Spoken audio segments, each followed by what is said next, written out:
सदर आसिफ ज़रदारी पार्लियामेंट के गलियल इजलास में पंहिंजे खिताब में कैनालनि वारे मामले ते पंहिंजो मौक़िफ़ वाज़े कयो। सदर चयो त हू कैनालनि वारे हिक तरफ़े फ़ैसिले जी हिमायत न कंदो। पीपी अॻुवान शाज़िया मरीजूं इस्लामाबाद में पार्लियामेंट हाउस ॿाहिरियां मीडिया सां ॻाल्हियूं। संदसि चवणु आहे त सदर ज़राअत जे शोबे खे मज़बूत करण ते ज़ोर भरियो। सदर सिक्योरिटी फोर्सिस जी कुर्बानीनि खे ख़िराज अक़ीदत पेश कयो। सदर अंदरूनी ऐं ॿाहिरें चैलेंजिस जो ज़िक्र कयो। सदर मौसमियाती तब्दीलीअ जी अहम मामलनि ते ॻाल्हि ॿोल कई। नौजवाननि खे रोज़गार जा मौक़िया फ़राहम करणु ज़रूरी आहे। BISP तहत मुस्तहिक़ ख़ानदाननि जी मदद कई पई वञे।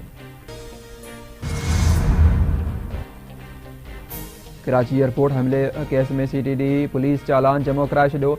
दहशतगर्दी टोड़ अदालत में चीनी शहरनि ते आपघाती हमले वारे केस जी ॿुधणी। चालान में चयो वियो आहे त हमलेआवरनि खे परॾेही ॻुझे इदारे जी मदद हासिल हुई। आपघाती धमाके जो मक़सदु पाकिस्तान ऐं चीन जे लाॻापनि खे मुतासिर करणु हो। जवाबदार बशीर अब्दुर्रहमान उर्फ़ रहमत गुल ऐं सिराज उर्फ़ दानिश रूपोश आहिनि। केस में ॿिनि जवाबदारनि मोहम्मद जावेद ऐं मिसमात गुल निसा खे गिरफ़्तार कयो वियो आहे। जवाबदार जावेद ॿियनि जवाबदारनि सां गॾु वाक़े वारे हंधि पहुतो ऐं सहूलियतकारी कई। जवाबदार गुल निसा आपघाती बमबार खे कराची में अचण ते सहूलियत ॾिनी। जमात इस्लामी जो कमु ॿियनि जे कमनि ते पंहिंजूं तख़्तियूं लॻाइण ऐं अवाम खे गुमराह करणु आहे। जमात इस्लामी कराची जे अमीर जे बयान ते सिंध हुकूमत जे तर्जुमान गमर खान इसरान जो रद्दअमल। संदसि चवणु आहे त जेके माण्हू ॾुख ऐं सोग में हूंदा आहिनि त जमात इस्लामी उन्हनि जी तकलीफ़ुनि खे पंहिंजो सियासी दुकान चिमकाइण लाइ इस्तेमालु कंदी आहे। मुज़मत जोगी ॻाल्हि आहे त जमात इस्लामी हाणे लसानी सियासत खे हवा ॾियण जी कोशिशि करे रही आहे। जमात इस्लामी खे घुर्जे त बेबुनियाद इल्ज़ामनि बदिरां तामीरी सियासत करे त जीअं अवाम जी भलाई लाइ वधीक बहितरी आणे सघिजे।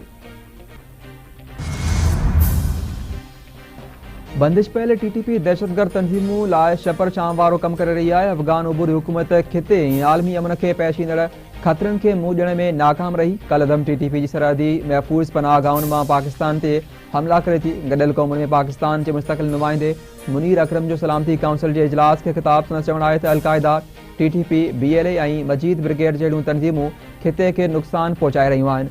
असां वटि सबूत आहिनि त क़ाबिल इख़्तियारियूं उन्हनि हमलनि जी सरपरस्ती करे रहियूं आहिनि। पाकिस्तान दहशतगर्द ख़तरनि खे मुंहुं ॾियण लाइ समूरा ज़रूरी क़दम खणंदो।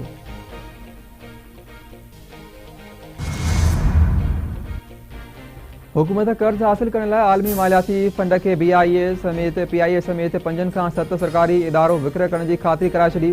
ज़रियनि मूजिबि हुकूमत PIA जुलाई ताईं विकिणण जी ख़ातिरी कराई आहे, पर रोज़वेल्ट होटल न्यूयॉर्क जो मुस्तक़बिल अञा ताईं गैर तयशुदा आहे।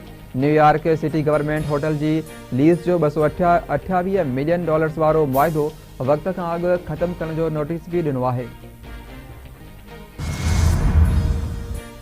ऐं कराची खां रावलपिंडी वेंदड़ मुसाफ़िर ट्रेन रोहिड़ी रेलवे स्टेशन ते हादसे जो शिकार। तेज़गाम जे हिक बोगी प्लेटफार्म नंबर 3 ते पटरी तां लही वई।